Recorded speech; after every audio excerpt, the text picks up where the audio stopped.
The letter in her hand might as well have been a rattlesnake. Adelaide Foster stood on the splintered planks of the train platform in Sweetwater Junction, Arizona. The sun didn't just shine here, it attacked, beating down on her bonnet, bleaching the world to a pale, dusty brown.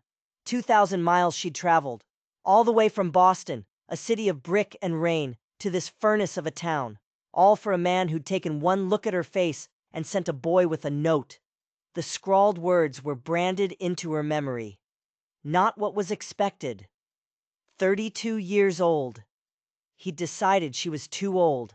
A used-up thing not worth the price of a marriage license. Her entire future had just been crumpled up and tossed aside like garbage. She folded the telegram, the paper crinkling in protest, and tucked it into the pocket of her dress. Her throat was tight. She would not cry. Not here. Not in front of these strangers. Her whole life was packed into the trunk and two small bags sitting beside her. Everything she owned in the entire world. A shadow fell over her. "Ma'am," a voice rasped. It was the station master, his face a roadmap of wrinkles. "Train headin' back east won't be through for 3 days." He pointed a thick finger down the dusty street. "There's a boarding house down yonder, decent enough for a respectable lady. 3 days, in a town where she knew no one, with only a handful of coins left in her purse. She'd gambled everything on this journey, on the promise of a husband and a home. She'd lost. "Thank you," she managed to whisper. "I'll be fine." As the station master helped move her trunk, a blur of motion at the end of the platform caught her eye. 3 young boys, hollering and laughing, weaving through the sparse crowd like wild colts. A man's voice cut through the noise, firm but not unkind. "Samuel! Elijah! Matthew! Get back here!" He was tall, the man chasing them. His face was lost in the shadow of a wide-brimmed hat. The littlest boy, maybe 5 years old, wasn't looking where he was going. He ran headlong into Adelaide, the impact sending her stumbling backward. She gasped, arms flailing, ready to hit the hard wooden planks, but she didn't fall. Strong hands grabbed her shoulders, steadying her in an instant. She looked up, right into the eyes of the man who'd been chasing the boys. They were the color of a storm cloud, set in a face tanned by the sun. Stubble shadowed a square jaw. "My apologies, ma'am," he said, his voice a low rumble. He tipped his hat. "My boys sometimes forget their manners." Adelaide found her breath and even managed a small smile. "No harm done." The man's gaze lingered on her, taking in the travel-worn dress, the trunk, the look of a person who had just landed and had nowhere to go. "Just arriving?" he asked. Something in his direct, honest eyes made her tell the truth. "Neither, it seems. I was supposed to be married. The arrangement, it fell through." A frown creased his brow. His eyes flickered to the pocket where she'd hidden the hateful telegram. He knew. He understood the shame of it. "Thomas Jensen," he said, holding out a hand. It was rough and calloused. "I own a cattle ranch, about 10 miles from town." "Adelaide Foster," she replied, taking his hand. The middle boy, all knees and elbows, tugged on his father's sleeve. "Pa, can we get candy?" "After you apologize," Thomas said, ruffling the boy's hair. 3 pairs of eyes, suddenly shy, turned to Adelaide. The oldest stepped forward. "We're sorry, ma'am." Her heart, which had felt like a cold stone in her chest, softened just a little. "Apology accepted." Thomas Jensen studied her for a long, silent moment. She could feel him weighing things, calculating. "Miss Foster," he said, his voice careful, "forgive my forwardness, but you appear to be in a predicament." He took a breath, then just laid it all out. "I've been advertising for a mail-order bride myself." Adelaide stared at him, stunned into silence. Was this some kind of cruel joke? "Not," he added quickly, "that I'm proposing marriage right this second. But my boys, they need a mother's influence, and their tutor just left for California." He looked from her face to his 3 sons, who were now listening intently. A hint of desperation, the same kind she felt in her own bones, flickered in his eyes. I have a proposition, he said. Come to my ranch, just for a few days, as a paid guest. You were a teacher in Boston, weren't you? She blinked. How could he possibly know that? Your advertisement, she stammered. The one I answered. It didn't say anything about children. Thomas Jensen's face went rigid. A wall came down behind his eyes. My advertisement? He asked, his voice suddenly cold and sharp. The one in the matrimonial news, from a Mr. Grantham? Yes, she said, confused. Arthur Grantham. Thomas let out a short, harsh laugh that had no humor in it. He looked her up and down, and for the first time, she saw not kindness, but suspicion in his stormy eyes. Well, Miss Foster, he said, his tone flat and unreadable. It seems we both have some things to figure out. My offer still stands. You need a place to stay. I need a teacher for my boys. He paused, his gaze hardening. But understand this. I'm not Arthur Grantham. A shiver went down Adelaide's spine.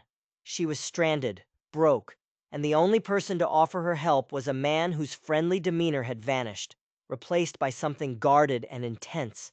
A man who seemed to know the very name of the man who had just humiliated her. But what choice did she have? The flea-bitten boarding house, or this stranger's ranch? She looked at the three boys. Their faces were full of open, honest curiosity. They didn't seem afraid of their father. I accept, she said, her voice steadier than she felt. I can teach your sons. Relief, or something like it, washed over his face, but the suspicion in his eyes remained. Good, he said, his voice all business now. We'll get your things loaded. As Adelaide followed them to their wagon, a single terrifying thought echoed in her mind. She hadn't just taken a detour. She had stepped into someone else's story. And she had no idea if the part she was meant to play was that of a heroine or a victim. The ride to the Jensen Ranch was 2 hours of bouncing along a rutted track, the silence between her and Thomas stretching thin and tight. The boys, however, chattered from the back of the wagon, their questions a welcome distraction from the tension on the driver's bench. What's Boston like? Elijah, the 8-year-old, asked. Very crowded, Adelaide said, turning to smile at them. With buildings so tall they seem to scrape the clouds. Thomas glanced at her, his expression unreadable. They don't see many strangers out here, he said, his voice low. It wasn't an apology. It was a statement of fact. Just as the sun began to dip toward the horizon, he pointed. There it is, Jensen's Crossing. The ranch was nestled in a wide valley, a sprawling timber house with a long porch, surrounded by barns and corrals. It was bigger than she'd imagined, more established. This was not the home of a desperate man. This was the home of a successful one. It was beautiful, but the sight of it did nothing to calm her nerves. It only deepened the mystery. As their wagon rolled to a stop, an older woman came out onto the porch, wiping her hands on an apron. She was stout, with gray hair pulled back in a severe bun and a face that looked like it had never smiled. That's Mrs. Wilkins, Thomas said. She helps with the housekeeping. The woman's eyes, small and sharp as a bird's, landed on Adelaide and stayed there. There was no welcome in her gaze, only cold, hard appraisal. Didn't know we were expecting company, Mr. Jensen, she said, her voice clipped. This is Miss Foster, Thomas announced. She'll be staying for a while to help with the boys' schooling. Mrs. Wilkins sniffed, her eyes raking over Adelaide's dusty dress, her worn-out boots. About time someone put a leash on these wild ones, she muttered, but it was clear the sentiment didn't extend to Adelaide herself. The woman didn't want her here. It was as plain as the disapproving set of her mouth. The boys scrambled down and vanished into the house, leaving Adelaide alone with Thomas and the hostile housekeeper. Thomas carried her trunk inside, and she followed with her smaller bags, stepping into a large, comfortable main room. A huge stone fireplace dominated one wall, and bookshelves crammed with books lined another. It was a room meant for a family. "I've had Mrs. Wilkins prepare the guest room," Thomas said, leading her down a hallway. "It's at the back." The room was small and clean, with a narrow bed and a window that looked out over the distant mountains. It should have felt peaceful, but it didn't. It felt isolated. "Supper's at 6," Thomas said from the doorway. And then he was gone, leaving her alone with the silence of the house and the weight of 1,000 unanswered questions. Who was Arthur Grantham, and how did Thomas Jensen know his name? Why had he been looking for a mail-order bride if he already had this sprawling, successful ranch? And what had happened to the first Mrs. Jensen? That night at supper, the tension was thick enough to cut with a knife. The boys were the only ones who seemed relaxed. Thomas sat at the head of the long oak table, a silent, brooding figure. Mrs. Wilkins served the stew with brisk, angry movements, her eyes darting toward Adelaide whenever she thought no one was looking. Adelaide took the seat Thomas indicated, the one to his right. She had a sudden chilling certainty that this was where the first Mrs. Jensen had sat. She could almost feel the ghost of her at the table. "Miss Foster was a schoolteacher in Boston," Thomas told Mrs. Wilkins, breaking the oppressive silence. The housekeeper just grunted. "Hope she's better than the last one. Mr. Phillips ran off to California without so much as a goodbye." "When can we start lessons?" Samuel, the oldest, asked eagerly. "Tomorrow morning," Adelaide replied, grateful for the boys' enthusiasm. It was the only warmth in the room. After the meal, as Adelaide helped clear the dishes, she overheard Mrs. Wilkins talking to Thomas in a low, furious whisper in the kitchen. "Have you lost your mind, Thomas? Bringing another one here? She's a teacher, Martha, that's all." "That's how it started with the other one," the woman hissed back. "An advertisement, a promise. You know what happened. Do you want to see that again? Do you want these boys to go through that again?" Adelaide froze, a stack of plates in her hands. "Another one? What other one?" She backed away from the kitchen doorway, her heart hammering against her ribs. She busied herself at the sink, pretending she hadn't heard, but the words echoed in her mind. "You know what happened." Later that night, a soft knock came at her bedroom door. It was Thomas. He stood in the hallway, holding a worn, leather-bound book. "I thought you might want to see this," he said, his voice quiet. "It's Mr. Phillips's record of the boys' lessons." She took the book, their fingers brushing. A jolt, like lightning, passed between them. His eyes held hers for a long moment. "I try my best with them," he said, his voice rough with an emotion she couldn't name. "But a man alone, it's not easy." He looked down at his own calloused hands. "A firm hand is all I know." "I saw gentleness tonight," she said softly. A flicker of something, pain, regret, crossed his face. "Good night, Miss Foster." She closed the door, her back pressing against the cool wood. This house was full of secrets. The housekeeper watched her like a hawk. The master of the house was a storm of contradictions, kind one moment and cold the next. And somewhere, in the history of this family, was a tragedy so terrible Mrs. Wilkins couldn't bear the thought of it happening again. Adelaide opened the lesson book Thomas had given her. Tucked inside the back cover was a folded piece of paper that wasn't part of the book. It was a photograph, a daguerreotype of a young woman with dark, haunted eyes and a sad, beautiful smile. She was standing on the porch of this very house. On the back, a single word was written in faint, spidery handwriting. Sarah, the first Mrs. Jensen, and tucked beside her in the photo, barely visible, was a small, ornate silver key, the kind that might fit a diary, or a jewelry box, or a locked door. The next morning, Adelaide began her lessons with the boys. They were bright and eager, a welcome relief from the tension that filled the rest of the house. Samuel struggled with math, Elijah with reading, and little Matthew was a sponge for every story and fact she could offer. For a few hours, in the bubble of the small schoolroom, she could almost forget she was a prisoner of circumstance in a house of ghosts. But the moment the lessons ended, the feeling of being watched returned.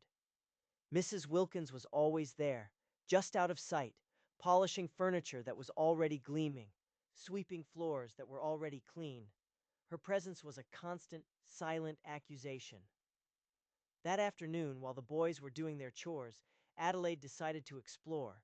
She couldn't shake the image of the silver key from the photograph. She walked the length of the main hallway, her fingers trailing along the wall.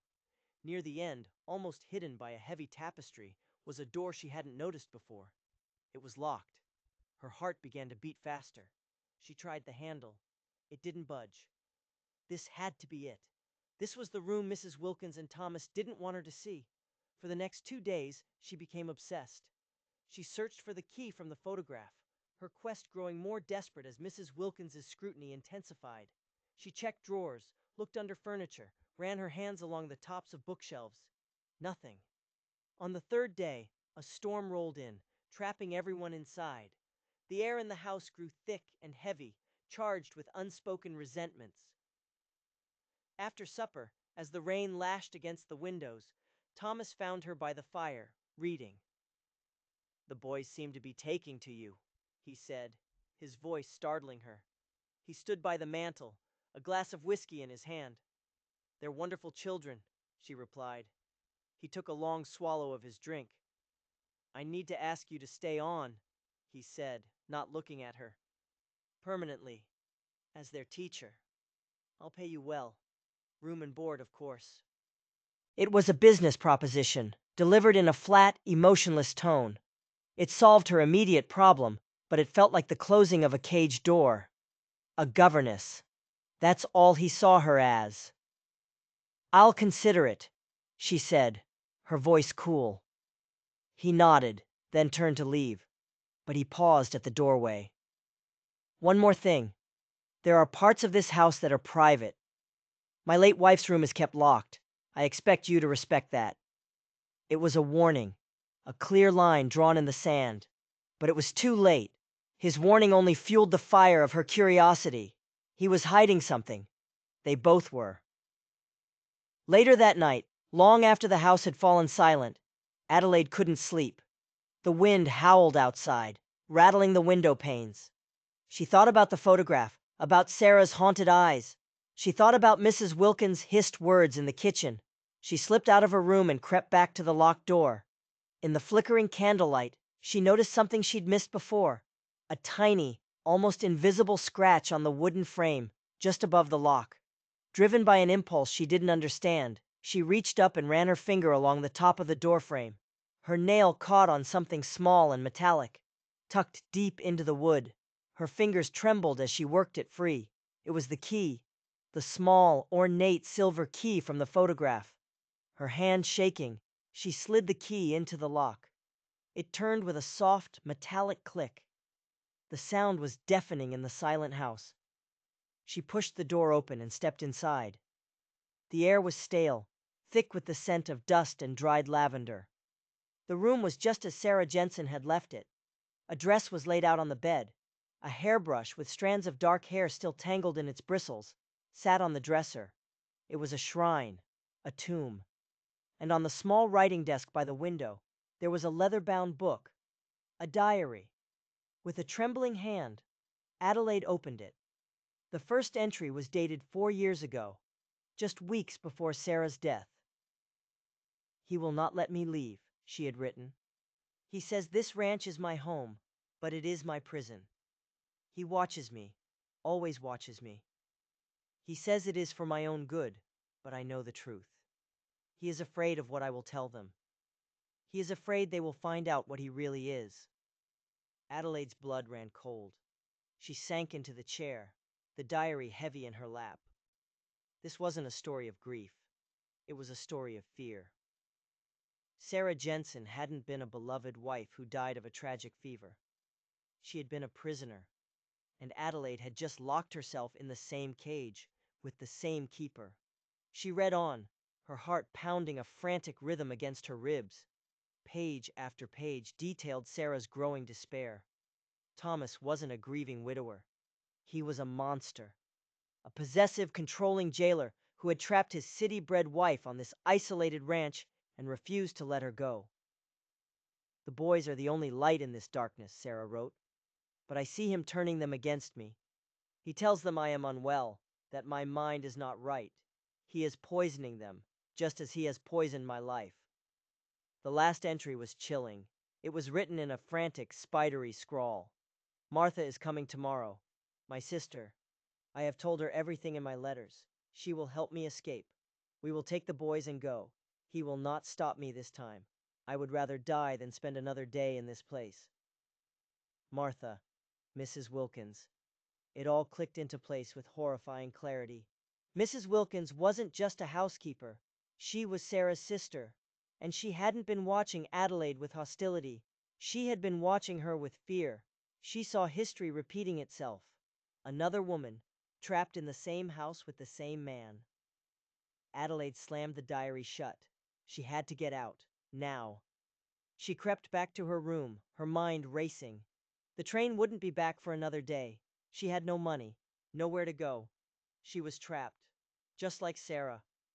She didn't sleep. Every creak of the house, every howl of the wind sounded like Thomas coming for her. Was that how Sarah died? Did he catch her trying to escape and, in a rage, kill her? Was fever just a convenient lie to cover up a murder? The next morning, she couldn't look him in the eye. She moved through the morning lessons in a fog of terror.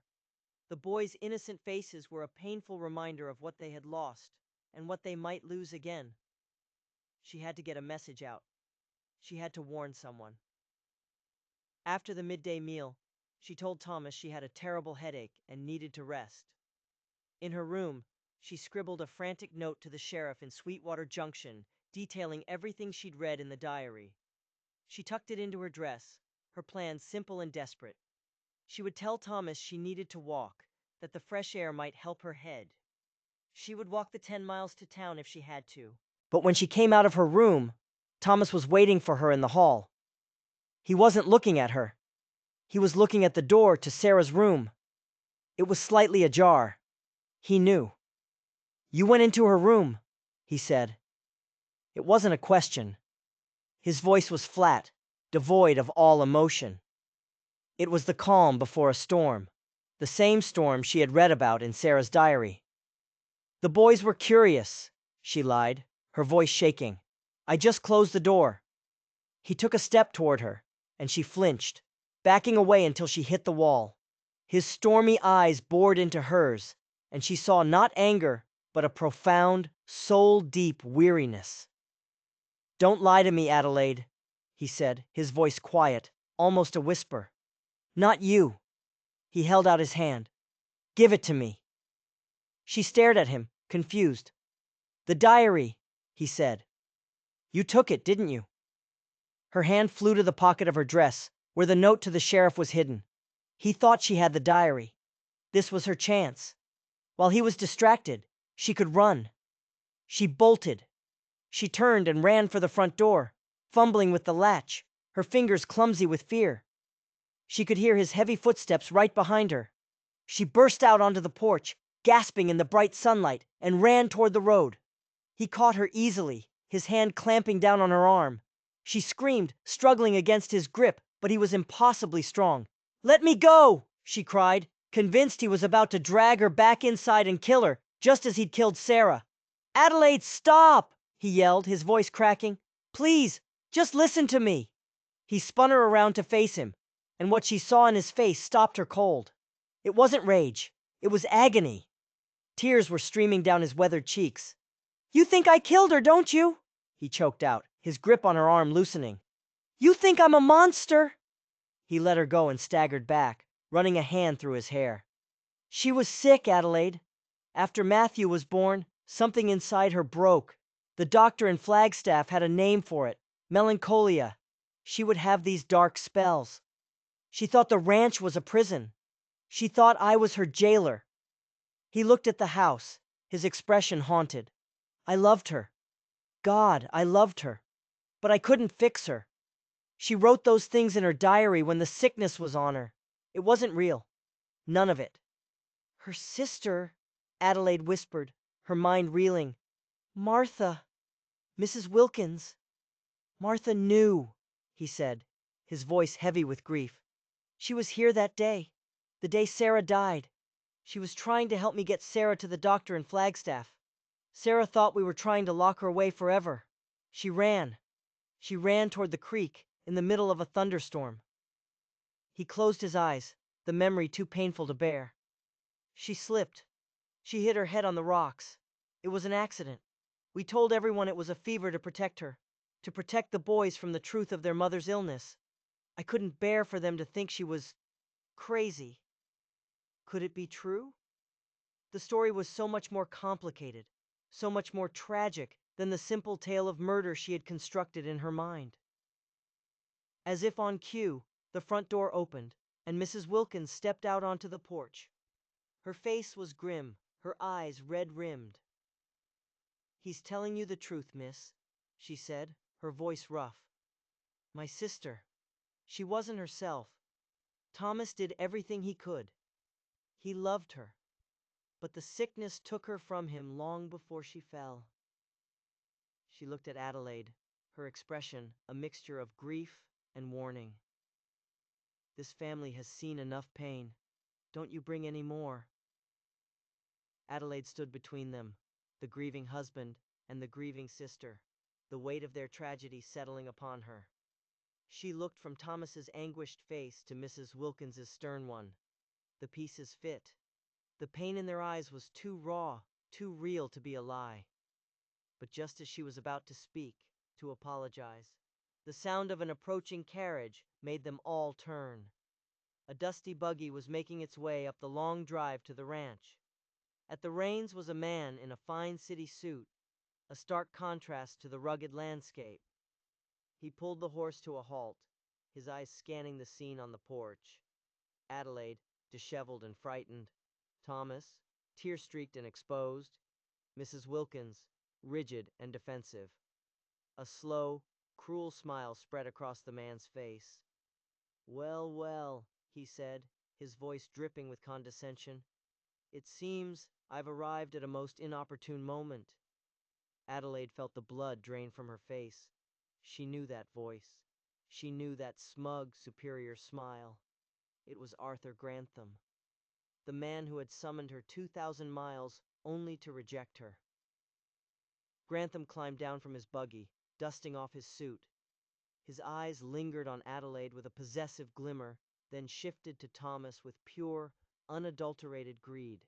"I must say, Jensen, you've done well for yourself," Grantham said, gesturing toward the sprawling ranch house. "Quite the little empire. A man could get lost out here, a woman too." His eyes slid back to Adelaide. "I heard you'd taken in my leftover baggage. Very charitable of you." Thomas stepped in front of Adelaide, shielding her. "You're not welcome here, Grantham. Get off my land." "Oh, I think I'll stay a while," Grantham sneered. "You see, I've been doing some asking around in Sweetwater. Seems your first wife's passing was awfully convenient. A sudden fever, they say, but folks whisper. They talk about shouting matches, a woman's desperate cries. They say she was trying to leave you." He was weaving the lies from Sarah's diary into a tapestry of blackmail. He must have found out about Thomas's search for a bride and saw an opportunity. "What do you want?" Thomas asked, his voice a low growl.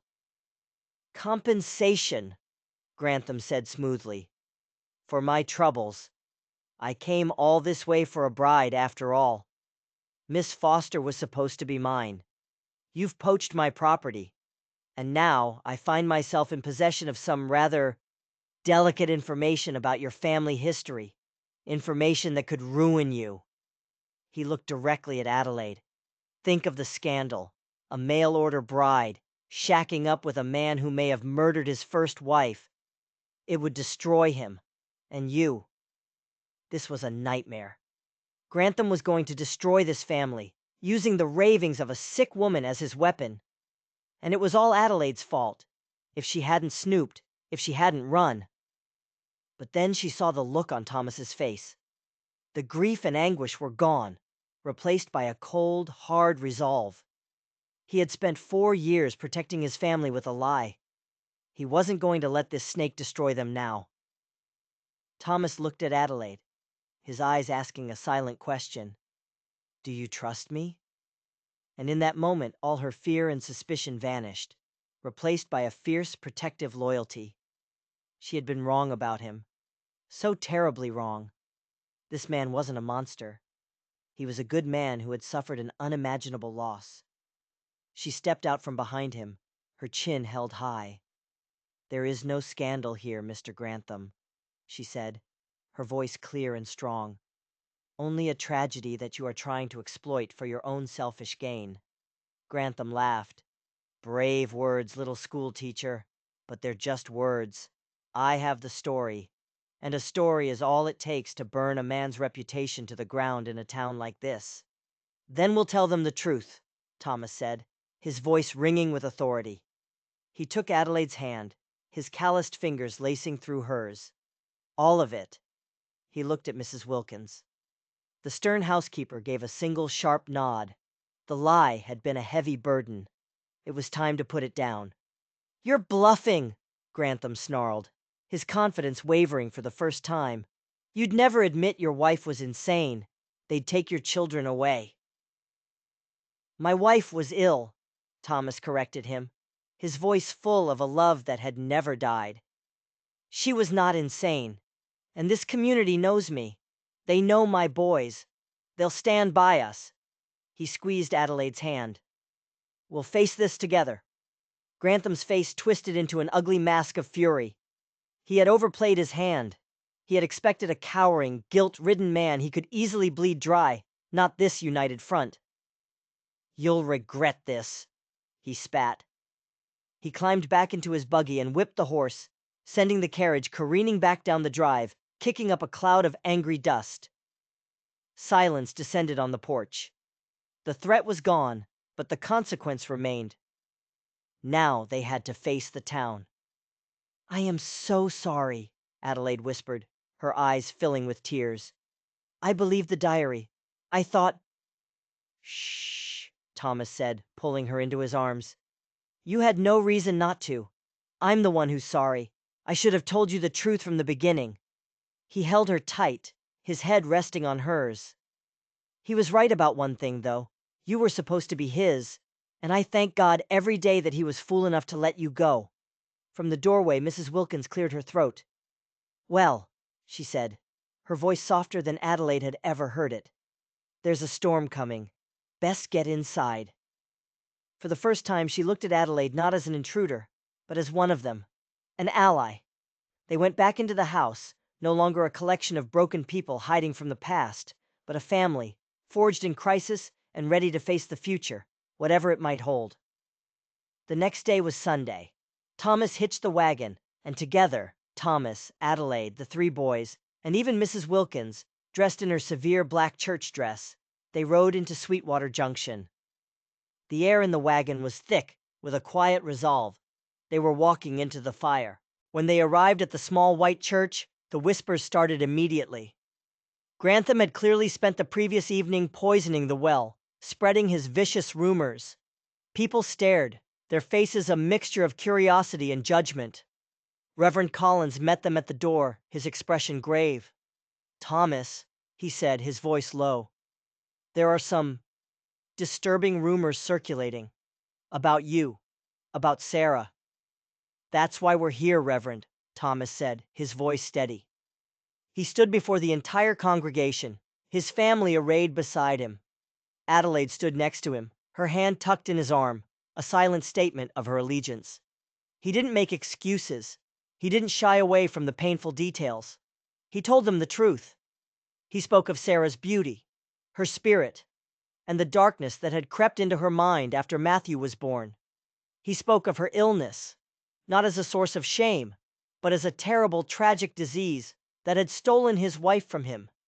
He explained the lie about the fever, admitting it was a mistake born of a desire to protect his sons from gossip and stigma. "I loved my wife," he finished, his voice thick with emotion, "and I will not allow her memory to be dishonored by the lies of a greedy, heartless man." A profound silence filled the church. Adelaide held her breath. This was the moment. The town would either embrace them or cast them out. Then, an old rancher at the back of the church stood up. "We knew Sarah," he said, his voice rough. "And we know you, Thomas Jensen. You're a good man. Your word is enough for us." One by one, others stood. A woman who had helped deliver Matthew, the blacksmith, the store owner. They murmured their support, their faces filled not with judgment, but with sympathy and respect. They were a small community, and they took care of their own. They chose to believe the man they had known for years over the venomous lies of a stranger. Arthur Grantham, who had been lurking near the back, saw the tide turn against him. With a curse, he slipped out the side door, his plan in ruins. The town sheriff met him outside, having been quietly summoned by the old rancher. Grantham was strongly encouraged to leave town and never return. Justice, frontier style, was swift and satisfying. As the service ended, the townspeople crowded around the Jensen family, offering handshakes, hugs, and words of comfort. They looked at Adelaide not with suspicion, but with a newfound respect. She had stood by Thomas, and in their eyes, that made her one of them. On the ride home, a comfortable peace settled over them. The dark cloud that had hung over the ranch for 4 years had finally dissipated, blown away by the clean, harsh wind of the truth. That evening, after the boys were asleep, Thomas and Adelaide sat on the porch swing, the stars brilliant in the clear desert sky. "What you did today," Adelaide said softly, "standing up in front of everyone, that was the bravest thing I have ever seen." "I wasn't alone," he said, taking her hand. "I had you beside me." He turned to her, his stormy eyes soft in the moonlight. "Adelaide Foster, I know this is not how you planned your life. You came west for a home and a husband, and instead you found my broken family and all our ghosts."